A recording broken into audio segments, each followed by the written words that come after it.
Welcome to Where Old Gods Sleep. Find a comfortable position, take a slow, deep breath, and let the day gently fall away as we begin. In the first deep hour of night, when the lamp burned low and the room seemed to listen, memory went down to Egypt, to the black fields beside the Nile. The old river had always been more than water. It was a road, a mirror, a breathing body laid between banks of reed and mud. At Memphis, under the name of King Dosa, scribes pressed ink onto pale sheets and priests watched the measure of the flood. Far south, at Elephantine, where granite islands broke the current near Aswan, Khnum kept his old place. He was the ram-headed potter, the shaper beside the cataract, the god whose hands knew clay, flesh, and the hidden springs of the river. But in the story carved later on the stone of Sahel, the Nile did not come as it should. Year followed year, and the flood that made Egypt green stayed away. The river lay too low in its bed. Boats scraped against sandbanks. Reeds crackled dry. In the storehouses, grain baskets grew light, and in the temples, the bronze offering bowls rang thin when set down on stone. Dosa was troubled in his palace.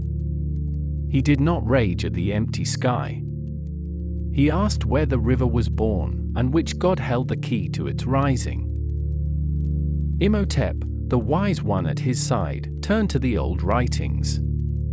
In the house of books, where dust lay softly on cedar shelves, he searched the names of sacred places. The lamp soot marked the ceiling. The reed pen scratched.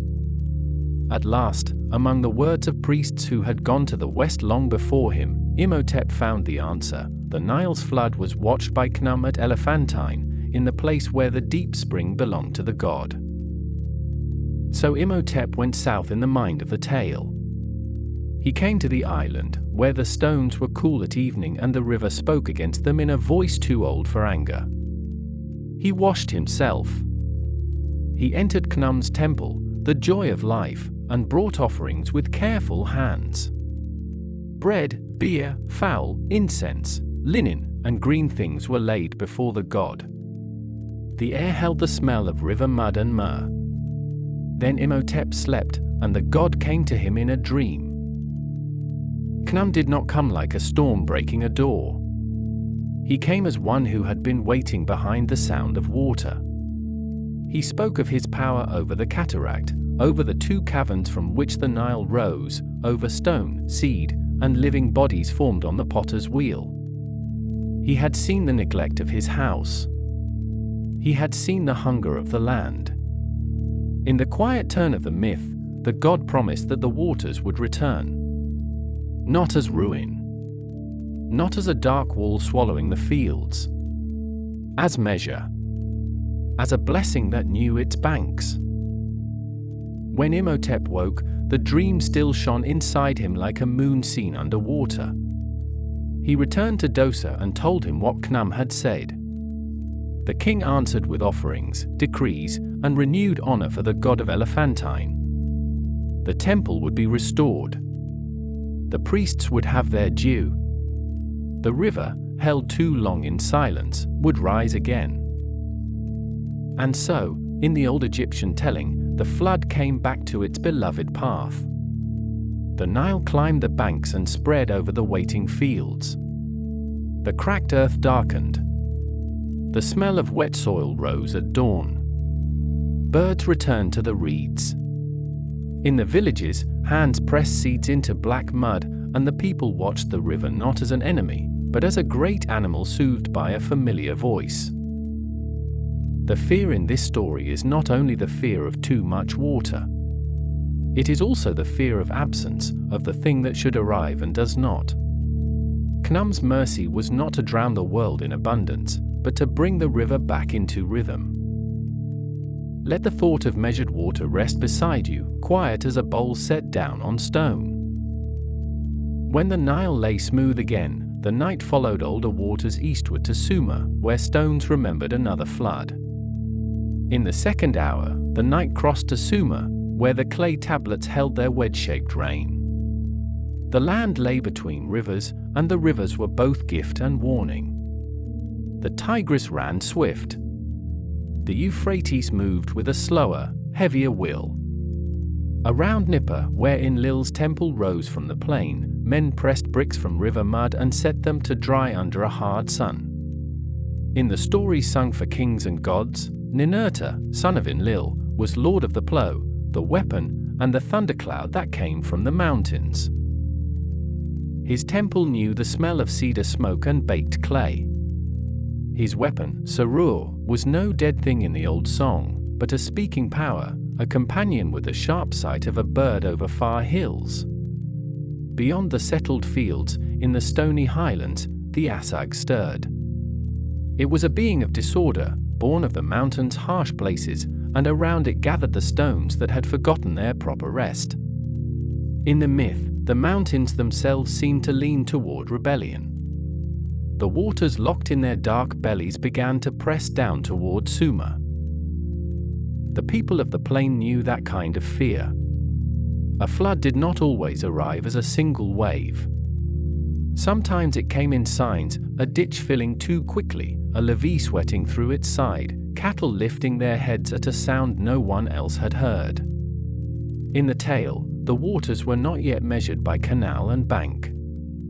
They were wild, spilling from the high places, brown with silt, carrying branches, cold stones, and the deep mutter of caves. Sarur warned Ninurta. The weapon flew ahead, saw the danger, and returned with the news. Ninurta rose from the divine feast, not in haste that scattered the cups, but with the weight of one who knows a field cannot sleep while water claws at its edges. His chariot turned toward the mountains. The night around him filled with thunder. The old song remembered the Asag as a storming presence, roaring against the land, its stone followers hard as stubborn hearts. The struggle in the myth is great, but here, by lamplight, it may be heard softly. Ninurta did not merely strike and leave. After the mountain force was broken and the stones lay scattered, the true turn of the story came. The hero looked on the waters that would drown the cities if no boundary held them. He gathered the defeated stones, one by one, and raised them into a mighty wall before the land. What had once rushed with the Asag became part of the holding. What had been wild was given work. The wall stood against the underworld waters. Behind it, the flood's dark strength was checked. Before it, the plain breathed. Canals could be cut. Fields could drink without vanishing. Grain could lift its small green blades from the mud. The stones, no longer an army of noise, received their names and fates. Some were honored. Some were set aside. In Ninurta's judgment, even stone had a place in the order of things. The tale carries the sound of early irrigation, of hands learning that a flood may be guided, that thunder from the hills may end in barley if someone remembers the banks. In Sumer, the gods were not far from ditches, bricks, ploughs, and boundary lines. A temple could be a house for heaven, but a canal was also a prayer that kept a village alive. At last, Ninurta returned in his beloved boat, and the cities sang. The water still moved. It had not been destroyed, for a land between rivers cannot live without it. But it no longer came unbounded from the mountain's mouth. It passed through channels, gleaming under the moon, with frogs calling in the reeds and children asleep behind clay walls. May the wall of stone stand softly in your mind, holding back all that does not need to enter. Beyond that stone hush, the lamp turned toward the western sea, where Ugarit kept the name of a storm lord. By the third hour, the night smelled of salt. It moved to Ugarit, the old city by the Syrian coast, where ships once came in with cedar, oil, purple cloth, and stories from every harbor. Above the city rose Mount Saphan, dark against the sky, its summit often hidden by cloud. There Baal her god was remembered, rider of storms, lord of the thunderhead, bringer of rain to fields that waited between sea wind and dry inland hills. In the palace of the gods, El sat ancient and remote, and the divine assembly listened as messengers came from Yam. Yam was the sea, but not the quiet sea that takes the moon into itself. In the Baal cycle, he was the demanding deep, the heaving power that wanted lordship. He was also called River, a name with the sound of water that does not stop when doors are shut. His messengers stood before the gods without bowing low. They asked that Baal be handed over. The air of the hall changed. Cups went still in immortal hands. Baal's anger rose like thunder beyond the mountain. Yet the old tale does not let him rush without help. Kotha wa Karses, the skillful craftsman from distant places, came with the calm of one who knows metal, word, and measure. He made 2 weapons for the storm god, not crude branches torn in panic, but named things, shaped for purpose. Their names in the old tongue carried the sense of driving out and expelling. They were made to push back the sea's claim. The coast below Ugarit knew such dread. On certain nights, the sea did not look like a road for ships. It looked like a mouth. Wind blew spray over stone quays. Ropes groaned. Nets vanished. Men tied shutters and waited for dawn. The storm god and the sea god were not abstractions to those who lived there.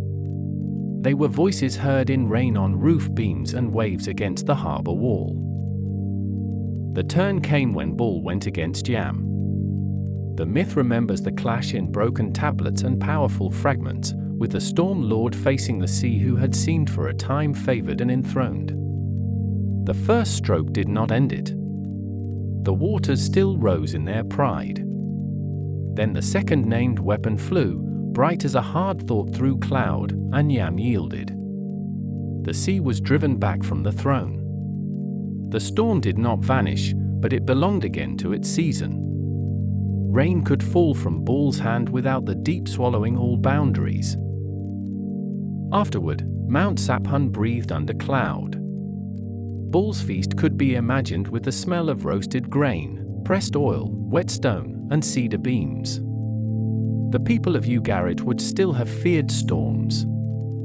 The sea would still take ships. But in the story, there was a god on the mountain who answered the roar below, a lord whose thunder did not mean endless destruction. It meant the sky had found its voice and the waters had remembered their edge. There is one gentle thought in this old coastal myth: a force may be vast and still not be allowed to take everything. The sea was not erased. It remained the sea, with its fish, depths, and moonlit roads. Baal did not dry the world into dust. He stood between hunger and drowning, between rain withheld and water without mercy. At Ugarit's shore, after the storm, the harbor would grow quiet in pieces. First the thunder moved inland. Then the waves lost their white crests. Then a single rope stopped creaking against a post. In the last dark before morning, someone might have stepped outside and smelled wet earth instead of fear. Far above, the god statue in a dim temple held its silence, while clouds drifted around the unseen crown of Saphan. Let the sea lie outside your sleep tonight, breathing slowly beyond the temple steps. The sea's breath faded into mountain air, and another storm god waited beyond the Anatolian dark. The 4th hour carried the story inland, past cedar slopes and broken passes, into the high country of Hatti.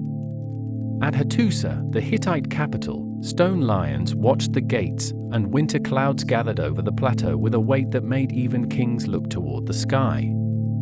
The storm god, called Tarhunt or Tarhuna in the land's many tongues, stood high among the gods. His weather fed the fields. His thunder shook the hills. His temple smelled of wet wool, smoke, and old stone after rain. In the spring festival, when the land was asked to prosper, priests told of Ilalanka, the serpent. The name itself seemed to slide over the tongue like something moving through grass. In one version, the storm god met Ilalanka near Kiskelusa, and the serpent overcame him. In another, the loss was stranger and quieter, the serpent took the god's heart and eyes. A storm god without heart and sight is a terrible image, not because it crashes, but because it cannot answer. The clouds may gather, yet no sure rain comes. The sky may darken, yet the world waits without trust. The plateau knew waiting. Farmers looked for green shoots near their walls. Shepherds watched the air over distant ridges. Too little rain meant hunger. Too much, falling without pause, meant mud, broken paths, and animals calling in the dark. A storm god had to be strong, but strength alone was not enough. He had to be whole. The old Hittite myth turned not through a blow, but through counsel. Ninurta, daughter of the storm god in one telling, moved with patient cunning. She prepared a feast. The serpent was drawn from his place not by a shout, but by bread, jars, and the heaviness that follows too much drinking. A mortal, Hupasia, helped bind Ilalanka. The scene can be heard softly, the scrape of rope, the low murmur of gods nearby, the hush before thunder finds itself again. In the version of the lost heart and eyes, the turn is even more inward. The storm god, diminished, waits through time. A child is born of his house and joined by marriage to the serpent's kin. Through that bond, the heart and eyes are asked back as a bride gift. What was taken returns. Sight comes again. The heart comes again. The god who had been hollow is able to stand beneath the clouded sky and know where to send the rain. By lamplight, the harsher edges of the tale may be softened. The serpent's defeat need not be dwelt upon. What matters for the sleeping mind is the restoration. A power that once lost its center receives it again. A storm that had no guidance comes back into season. The spring festival could then speak its blessing, may the land grow, may the land be protected, may the fields receive rain enough and no more than enough. In Hattusa, after such a rite, the stones of the city would cool under evening. Water might collect in shallow places between worn steps. Somewhere a bull-shaped image of the storm god stood against a wall, its carved shoulders silvered by moonlight. The tale would pass from priest to child, from festival to festival, and each telling would lay the god's heart back into the sky. The human feeling beneath the myth is plain and old, even the power that guards the world may be wounded, and even then, repair is possible. A heart can be found. Eyes can clear. Rain can return, no longer blind. When Tarhunt was whole again, the storm did not need to prove itself. It moved over the plateau with a steady hand. It washed dust from the lintels. It filled the troughs. It left the hills dark and shining under the night. May even the lost heart inside you find its way back through rain and hush. From Hattusa's high stones, the night drifted north among oaks and wet roots. The fifth hour opened under an oak. The night had gone north and east, into the lands of the Slavs, where rivers curved through dark forests and villages kept close to their hearths. Somewhere beyond the fields ran the Dnieper, broad under the moon. Somewhere on a hill, an old oak lifted its branches like a roof for thunder. Perun, lord of the sky, lightning, rain, and the hard law of the storm, was remembered there in axes, stones, and the split brightness of summer clouds. Below, in the damp places, Vels moved through older shadow. He belonged to cattle, wealth, roots, waters, and the underworld pasture where souls and herds seemed never wholly separate. In later songs and reconstructed fragments, the two powers stood opposed like sky and root, dry height and wet depth. The tale said that Vel stole what belonged above, cattle, treasure, sometimes the rain itself, hidden away where the world tree sank its roots into dark water. The land felt the theft. Grass yellowed. Dust rose from the path. Cows stood by empty troughs and lowed toward evening. Women looked at the sky and saw only pale heat. Men listened at night for thunder and heard nothing but insects under the eaves. The fear of drought can be as heavy as the fear of flood. It is the fear of a silence that will not break. Perun watched from the height. His place was above the branches, where clouds are born and eagles turn. When he saw that Vels had coiled among the roots with the stolen rain, the storm gathered. Not all at once. First came a wind through leaves. Then the underbellies of clouds grew dark. Then the oak seemed to wait. Vels fled, as such beings do in storm tales. He changed shape. He hid under a stone, behind a tree, in the body of a beast, in the water where thunder could not easily reach. Perun followed with the patient fury of weather. Lightning split the night, not as cruelty, but as searchlight. The axe of the storm struck where hiding places held too tightly to what they had taken. Each flash showed a field, a roof, a white road, then darkness again. The turn came when the stolen thing could no longer be kept below. The sky broke open. Rain fell. It did not fall as punishment on the village. It fell as release. It drummed on thatch, hissed in dust, filled hoofprints, and ran in small shining threads toward the ditches. The cattle lifted their heads. The oak leaves shivered. In the underworld roots, Vels withdrew to his own damp kingdom, not erased, not forgotten, but put back in place. Perun's thunder rolled away across the fields, satisfied for a season. This myth is a storm pattern more than a single courtly story. It belongs to the way people heard meaning in the sky. Thunder was not mere noise. It was pursuit. Lightning was not only fear. It was the sign that what had been locked away might be opened. Rain was not simply weather. It was the returned herd, the released treasure, the breath of fields. By the end of the tale, the village is quiet. Water slides from the oak leaves one drop at a time. The road darkens. The hearth smoke lowers because the wind has eased. Somewhere beyond the riverbank, frogs begin their small night music. A child who was afraid of the thunder hears it fading farther and farther away, until it becomes no more than a cart crossing a bridge in another valley. The old gods of sky and root do not need to be reconciled forever. They move in cycles, and the world lives between them. But for one night, after the rain, the fields are safe. Let the thunder pass over you like a cart on a far road, leaving only rain in the leaves. The rain in the oak leaves became the monsoon cloud over Vraja, where a child watched the sky gather. In the 6th hour, the night softened over Vraja. The Yamuna moved dark and slow beyond the cow pens. Govardhan Hill lay like a sleeping animal under the stars, its grasses wet with dew, its stones holding the day's warmth deep inside. In the villages of cowherds, lamps burned in doorways. Butter cooled in clay pots. Cows shifted in their stalls, and the bells at their necks gave small sounds whenever they breathed.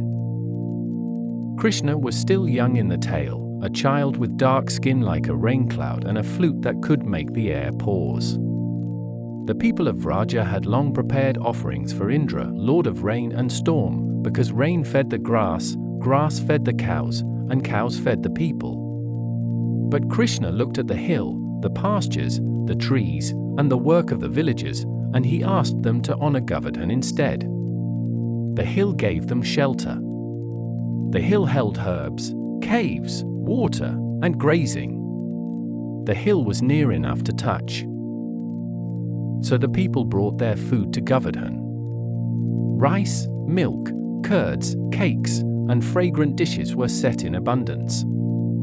The offerings rose like a white and silver feast beneath the sky. The cows were garlanded.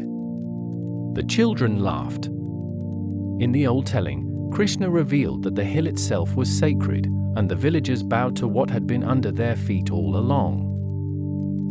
Indra heard, and pride gathered in him like a storm bank. He called the great clouds of destruction. They rolled over Vraja, dark and swollen. The wind came first, bending trees until their leaves showed pale undersides. Then rain fell in hard sheets. Hail struck the ground. Thunder broke over the cow pens. Water ran through the lanes and rose around the houses. The cows cried out, and the people of Vraja came to Krishna, their clothes soaked, their faces turned toward him through the rain.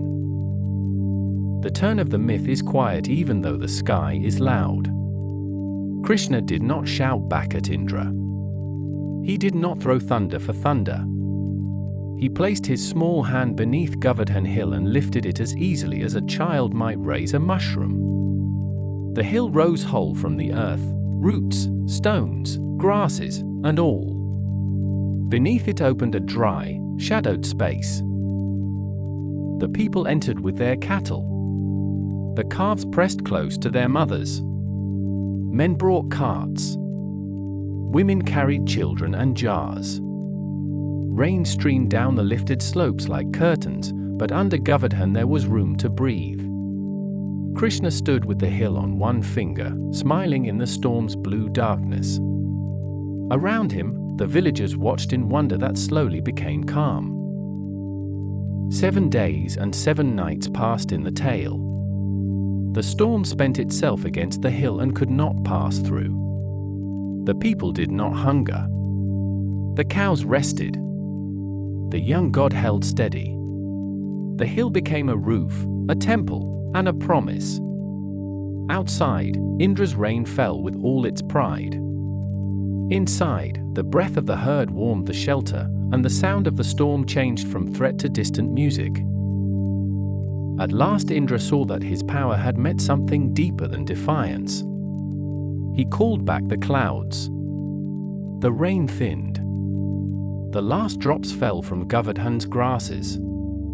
Krishna set the hill gently back in its place, not cracked, not wounded, only shining after rain.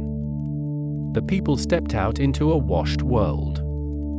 The Yamuna reflected a clearing sky. Birds called from wet branches. The story does not make rain evil. Rain is life. But rain driven by pride becomes fear. Krishna's answer was shelter. He did not stop the sky at once, he made a place where the storm could pass without taking the village with it. So, under the old hill, the cowherds learned that refuge may be very near, in the stone, the pasture, the familiar shape seen every morning and not truly known until night falls hard. Rest beneath the lifted hill, where the storm can spend itself without reaching you. Under the mountain's shadow, the night thinned into still water by a serpent's lake. The 7th hour settled near Uravela, where the Neranjara river moved through the dark and the trees held the breath of the hot earth. The Buddha had awakened beneath the Bodhi tree, and afterward he remained near the places of awakening, sitting through days and nights that seemed to open like still water. One of those places was by the lake of Mucalinda, the Naga king, whose home lay below the surface where roots met the hidden world. This is not a tale of a god hurling thunder back into the sky. It is a tale of shelter so quiet that the storm seems to become part of meditation. The forest at night was alive with small sounds. Leaves rubbed against one another. Insects sang. The river kept its low speech among stones. The earth still held the memory of heat, but above the trees the clouds began to gather. Then the heavens darkened for 7 days. Rain came down. Wind moved through the forest and shook the branches. the lake rose in circles. Water ran over the ground, cold around roots and fallen leaves. The sky did not clear. The storm stayed, as some storms do, not fierce in one flash, but steady, enclosing, patient in its own way. The newly awakened one sat unmoving, deep in meditation, while the world around him filled with rain. Mucalinda felt it from below. The Naga king rose from his dwelling, not as an enemy, not as a creature of alarm, but as one who recognizes stillness and chooses to guard it. He came from the water and coiled himself around the Buddha's body 7 times in the old telling. His coils became a seat, a wall, a warm ring against cold, wind, insects, and the touch of creeping things. Then he spread his great hood above the Buddha's head. The turn is almost silent. There is no command to the storm. No bargain with the cloud. Mucalinda simply places his body between the weather and the one who sits. Rain strikes the hood and runs down its sides. Wind presses, but the hood holds. The lake may rise, yet the meditating figure remains lifted and dry. In art across lands touched by Buddhism, the image would become familiar, the serene seated Buddha, the Naga's many hoods opening behind him like a dark lotus, the storm kept at the edge of peace. For 7 days, the rain continued. In such a tale, time itself seems to soften. The forest grows silver and dim. Water beads on the serpent scales. The Buddha's breath remains even. Mucalinda does not ask to be praised. He does not break the sky. He does not turn the rain into sunlight before its time. He waits with the waiting. At last, the clouds parted. The rain stopped. The air after a long storm has a special quiet, as if every leaf is listening to its own last drop. Mucalinda saw the cleared sky. He loosened his coils and withdrew his hood. Then he changed his form into that of a young man and stood before the Buddha with folded hands. The Serpent King bowed, and joy entered the end of the storm. The old story carries a rare kind of calm, not the calm that comes from defeating weather, but the calm that comes from being guarded while weather passes. Some fears cannot be argued away.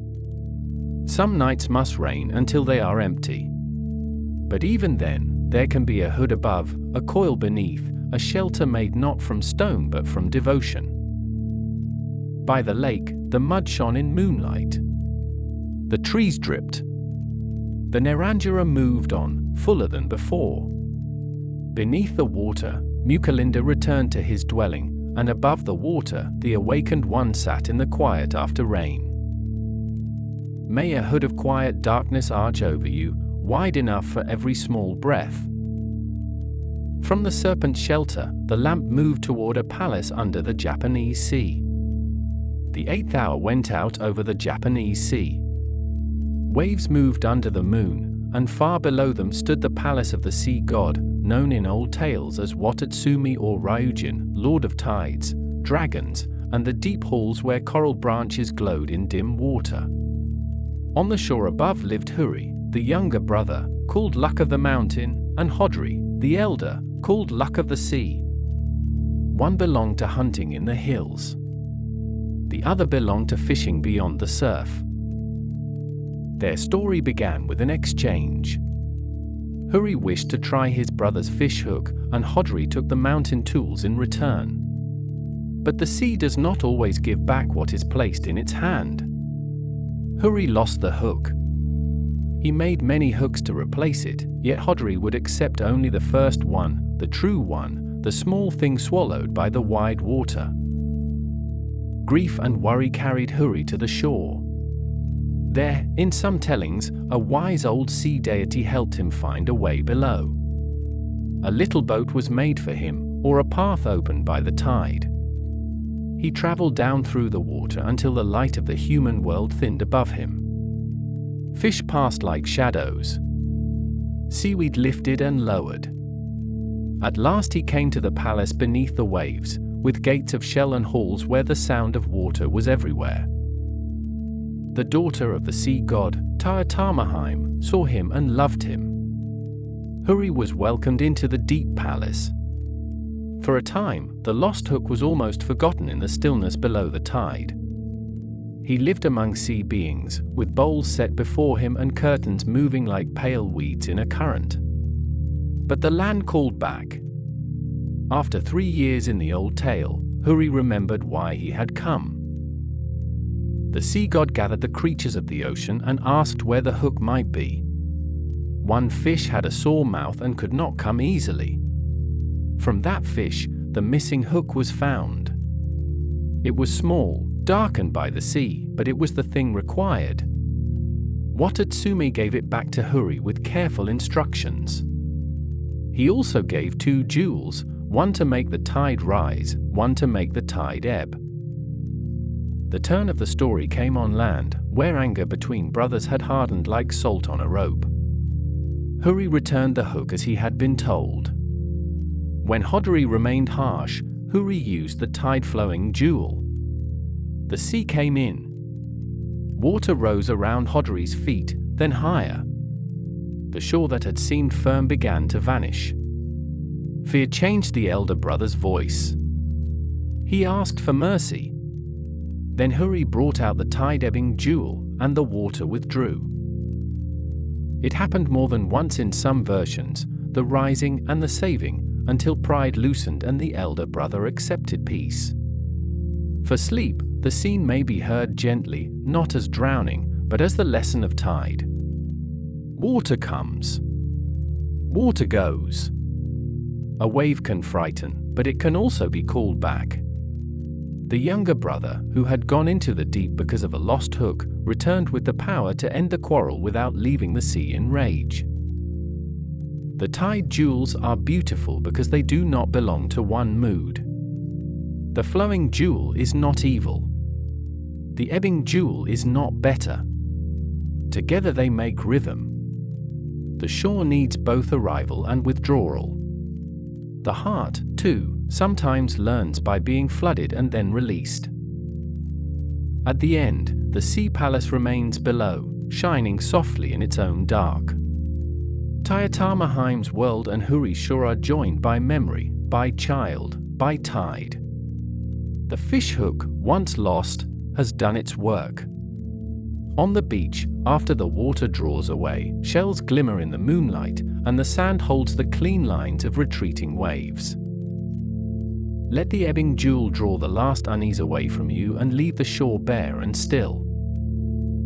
As the tide withdrew, the night found a workman beside the great rivers of China. In the 9th hour, the night widened over ancient China, where the yellow river moved through loose earth and carried the color of ground mountains in its body. In the age of Yao and Shun, so the old stories say, the floodwaters would not settle. They spread across fields, climbed low places, swallowed paths, and left families searching for high ground. The land was not yet divided into the familiar provinces of later memory. It was a soaked world of mists, ridges, rafts, and men calling to one another across brown water. Before you, his father Gun tried to stop the flood. Gun built dikes and barriers. In some tellings, he used wondrous earth that swelled of itself. He worked long years, but the water found ways around what blocked it. A river forced into silence often becomes heavier. It presses. It waits. It breaks where walls are weakest. Then you took up the work. He was not always imagined as a simple man. In some old currents of the myth, he carries the marks of a water being, a dragon-like power, a half-divine laborer whose body is changed by toil. In the stories told by human mouths, he is also the patient worker, the one who carried baskets, dredged channels, and walked until his legs were worn by mud and rain. You looked at the water differently. He did not ask only how to stop it. He asked where it wished to go. With tools, laborious, and the help of beings remembered as a yellow dragon and a dark turtle in later tales, he opened paths. He cut channels through silt. He cleared riverbeds. He made a way toward the eastern sea. At Longmen, where the river was held by hard places, the myth remembers him opening the passage so that water could move rather than rage. The turn of the story is slow, and that is its power. No single thunderbolt calms this flood. No jewel is lifted once. Use victory is made of repetition, mud lifted from a bed, stone moved from a mouth, reeds cut back, banks shaped, channels joined. Rain beat on him. Wind combed him. His hands grew calloused. He passed his own doorway 3 times during the years of labor, and each time he did not go in, because the flood was still wandering through the homes of others. Such a detail is not quiet in the heart, but it can be told gently. At the door, there may have been lamplight. Within, a wife, a child, the smell of cooked grain. Outside, water. You kept walking. The myth makes of him a figure of service so complete that the body becomes a tool for the whole land. At last, the rivers found their courses. Waters that had spread without end entered channels, then streams, then greater rivers, then the sea. The fields emerged. The mud dried enough to hold footprints. People returned from hills and built again. The flood had not been destroyed. It had been given direction. In that direction, civilization itself could begin to breathe. There is something deeply restful in a channel. It is not a denial of strength. It is strength allowed to move. Use lesson is different from the mountain shelter and the serpent hood. It is the calm that comes from patient shaping, from the long labor that says even the greatest water may be guided a little at a time. Under the moon, one can imagine you at the end of the work, standing beside a river that no longer spreads across the whole plain. His clothes are stiff with dried mud. A wooden spade rests near his foot. The current passes, full and powerful, but it has a bed now. It has banks. It has a road to the sea. May every swollen river inside you find its channel and move on toward the sea. The opened rivers carried the dark southward to Van Lang, where a mountain spirit faced the flood. The 10th hour entered Van Lang, the old remembered land of the Hun kings. The red river lay wide under monsoon clouds, and beyond the plain rose Tan Vien mountain, blue-black in the distance, its slopes wrapped in mist. In that country of rice fields, dikes, drums, and rain-heavy wind, the people told of 2 mighty suitors who came for Mein Wong, the king's beloved daughter. One was Sun Ting, spirit of the mountain. The other was Tui Ting, lord of the waters. The king set a bright price of rare things that belonged to the old world of marvels, precious animals, sacred offerings, wonders fit for a princess. Sun Ting came first. He brought what was asked and took Mein Wong to the mountain. Tui Ting arrived too late. His grief and anger darkened like a storm over river mouths. He called the rain. He called the wind. He summoned water from rivers, streams, and sea. The flood rose. In the old Vietnamese telling, this is how the annual struggle of storm and flood is remembered. Water covered fields. It climbed the feet of trees. It pushed against houses and paths, carrying branches and foam. Thunder moved across the sky. Creatures of the water obeyed Tui Tinga's call, and the plain trembled beneath the weight of rain. Yet on Tan Vien, Sun Ting did not abandon the land below. He raised the mountain. The turn came again and again. Whenever Tui Ting lifted the water higher, Sun Ting lifted the mountain higher still. When the flood climbed the lower slopes, the mountain rose.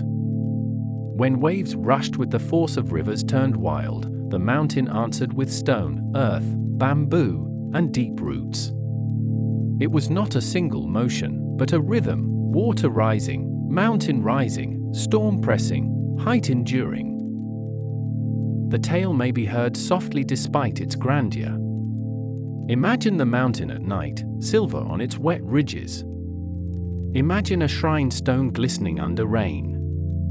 Imagine Sun Ting standing calm where clouds tear around the summit, one hand on the earth, listening to the roar below. He is not dry contempt for water. A mountain also drinks rain.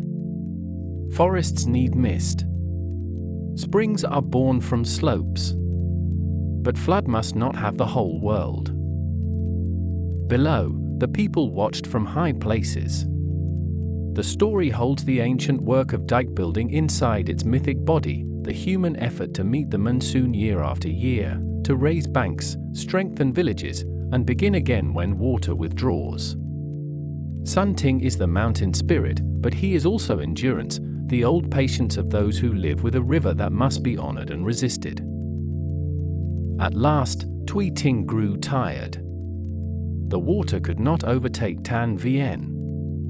Rain loosened into mist. Rivers returned to their beds. Mud lay thick over the fields, but fields can be replanted. The mountain stood, dark and shining, with Mein Wong safe in its keeping. Tui Ting withdrew, but he did not forget. Each year, the people said, he returned with rain and flood, and each year Sun Ting raised the mountain again. This repetition gives the myth its deep calm. Victory is not always once for all. Sometimes peace is seasonal. Sometimes shelter must be remade with every storm.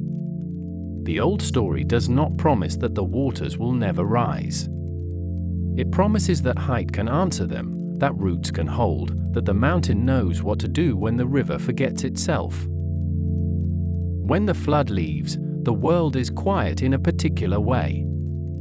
Brown water drains from the paths. Frogs call in the paddies. Roofs drip. The smell of wet earth and crushed leaves fills the air. Far above, Tan Vien keeps its shape under the passing cloud, and the people below remember the spirit who lifted stone against sorrow. Let the mountain rise quietly beneath you, higher than the night's-old waters. The mountain's patience crossed the ocean and entered the long coast of the Mapuche. In the 11th hour, the night crossed the wide ocean and came to the southern lands of the Mapuche, where forests meet rain, volcanoes breathe beyond the dark, and the coast of Chile breaks into islands, channels, and cold shining water. The people remembered two immense serpents. Tsaitsai Vilu belonged to the sea. Trentren Vilu belonged to the earth. Their names moved like water and root, and their bodies were more than bodies. They were powers in the world's shape. Tsaitsai slept in the deep. The sea carried fish, shellfish, salt, and passage. It fed the people when it was honored. But in the old legend, Tsaitsai awoke angered by human forgetfulness. He struck the water with his tail. The sea rose. Waves pushed inland. Valleys filled. The shore lost its edge. What had been ground became water, and the people cried out for help. Trentren heard them from the land. The earth serpent was protector of living things, a guardian whose back could become refuge. As the sea climbed, Trentren lifted the hills. People and animals ran upward. Some climbed ridges. Some clung to trees.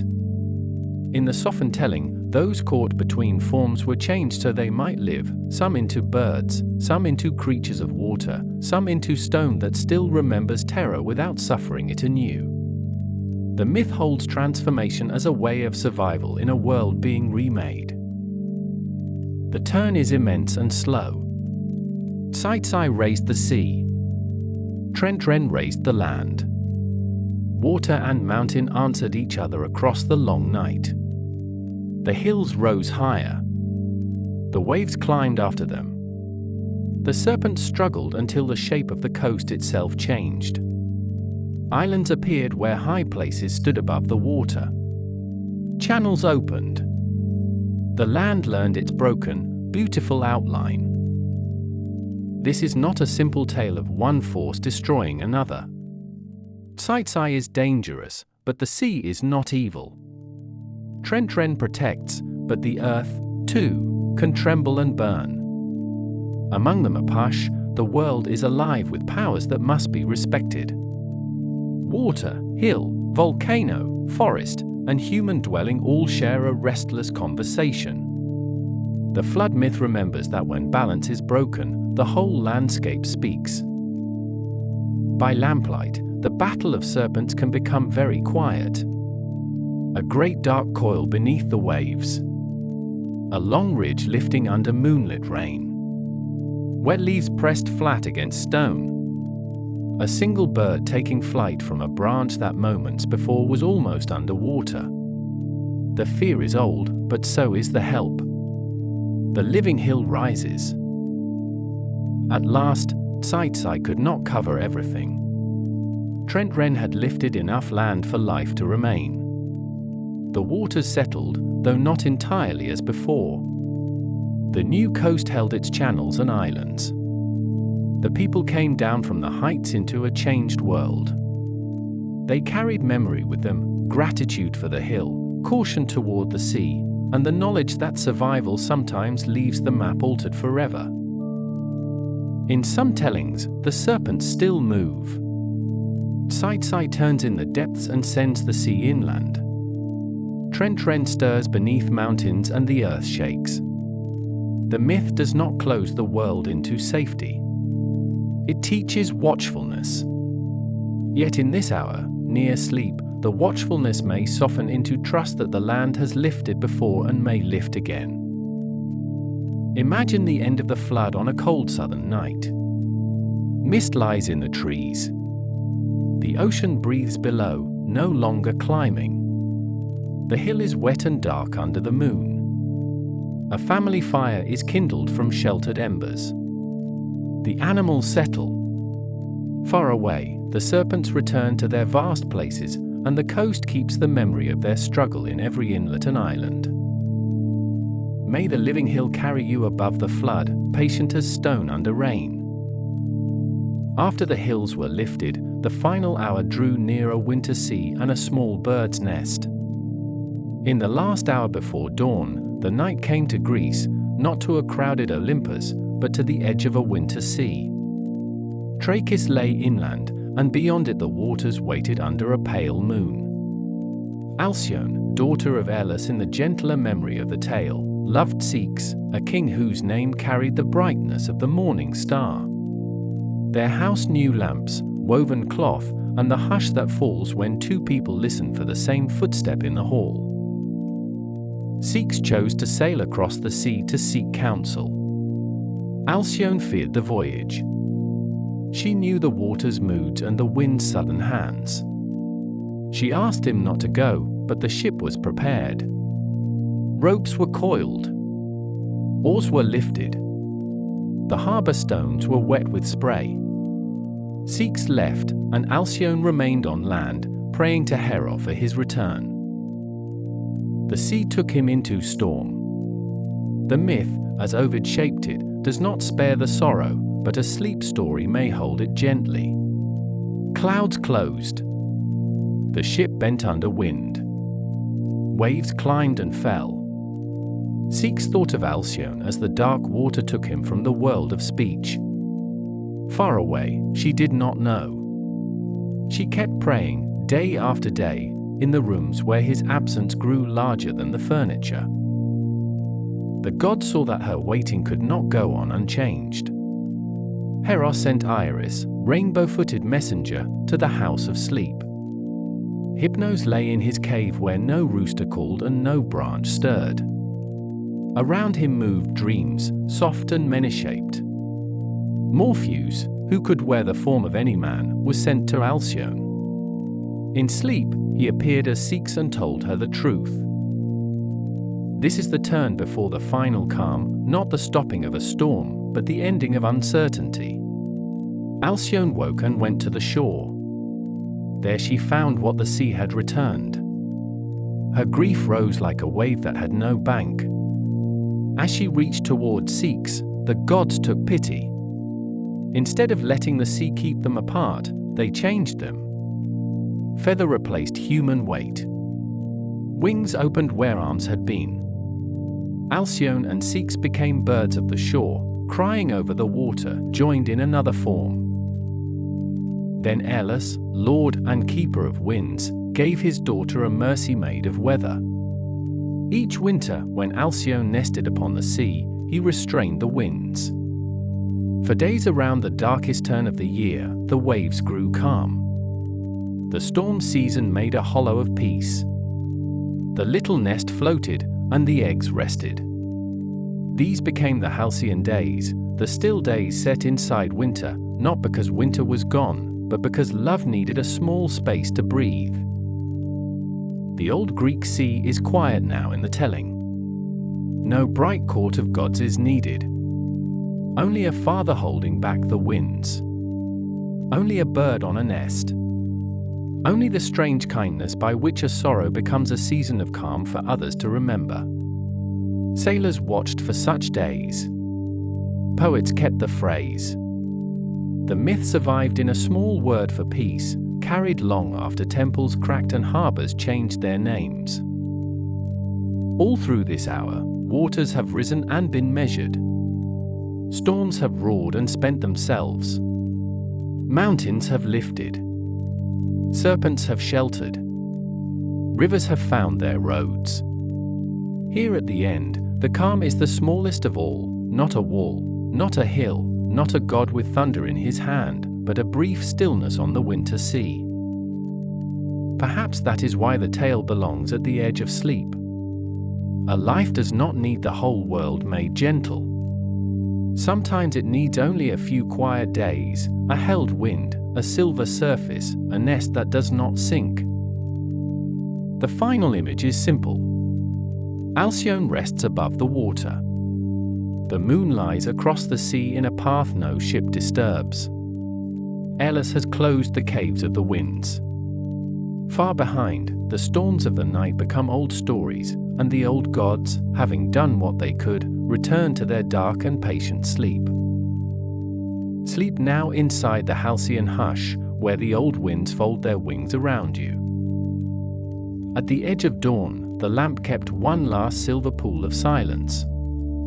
Thank you for spending this hour with Where Old Gods Sleep. If this brought you a moment of peace, consider subscribing. Rest well and sleep deeply.